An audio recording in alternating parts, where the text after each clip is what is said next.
अस्सलाम वालेकुम। उम्मीद है आप सब खैरियत से होंगे। आज हम पैनक्रियाज़ के बारे में पढ़ेंगे। आपकी बुक सिर्फ पैनक्रियाज़ की लोकेशन के बारे में बता रही है। तो सबसे पहले वो कहती है कि स्टमक के पीछे। अब स्टमक कहाँ होता है? समझें, ये डायफ्राम है ना। डायफ्राम क्या होता है? एक मोटा सा मसल होता है जो आपकी पूरी बॉडी को दो हिस्सों में डिवाइड कर देता है। ऊपर वाला हिस्सा जिसको हम चेस्ट कहते हैं उसको हम बायो की ज़ुबान में थोरैक्स कहते हैं। तो ऊपर थोरैक्स होता है और नीचे एब्डोमेन, पेट होता है।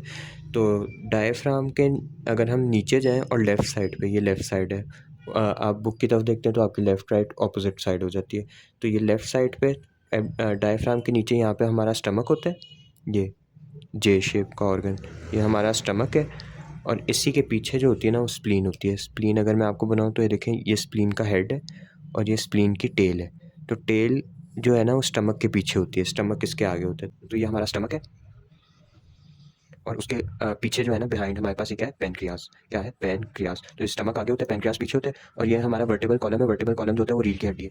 तो रीढ़ की हड्डी के आगे और स्टमक के पीछे हमारे पास क्या है? पैनक्रियाज़। अब पैनक्रियाज़ के आस-पास भी बहुत सारे ऑर्गन होते हैं। फॉर एग्जांपल यहाँ पे अगर मैं बनाऊँ तो यहाँ पे लिवर होता है, लिवर के 2 ऐसे वो होते हैं और नीचे यहाँ पे गॉल ब्लैडर होता है। तो आप देखेंगे लिवर भी इसके करीब होता है, गॉल ब्लैडर भी होता है और फिर उसके बाद स्टमक के साथ ही हमारे पास यहाँ पे एक ऐसे स्प्लीन होती है, स्प्लीन। तो स्प्लीन भी इसके पास होती है। तो आपकी बुक के अंदर सिर्फ यही बताया कि स्टमक के पीछे वर्टिबल कॉलम के आगे हमारे पास पैनक्रियाज़ होता है, पैनक्रियाज़ के आस-पास लिवर होता है, गॉल ब्लैडर होता है और उसके साथ स्प्लीन। ये क्या है? स्प्लीन, स्प्लीन होती है। तो बस यही आपकी बुक के अंदर बताया हुआ है।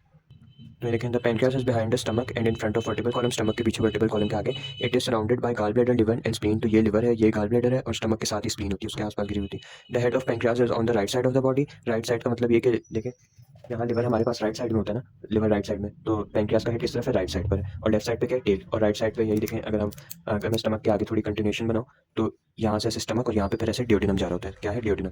तो यही लिखा हुआ है इसके अंदर भी कि the head of the pancreas is on the right side of the body. It is टक बिहाइंड द कर्व ऑफ डियोडिनम। डियोडिनम के पीछे होता है स्टमक। स्मॉल इंटेस्टाइन में खुलता है, स्मॉल इंटेस्टाइन का पहला पार्ट डियोडिनम होता है, तो उसके पीछे ही हमारे पास स्प्लीन, पैनक्रियाज का हेड होता है। The tail of pancreas extend over to the left side of the body near spleen. तो स्प्लीन लेफ्ट साइड पे होती है स्टमक के पास और हमारी जो पैनक्रियाज की टेल होती है वो भी स्प्लीन के पास होती है। देखें यहाँ पे ये टेल है हमारे पैनक्रियाज की, तो यहाँ पे स्प्लीन होती है और ये हेड है, हेड डियोडिनम के पीछे है और स्टमक के भी पीछे और वर्टिबल कॉलम से आगे और आसपास क्या है? लिवर है, गॉल ब्लैडर है। तो यही सिर्फ आपकी बुक में पैनक्रियाज के बारे में बताया था। Thank you.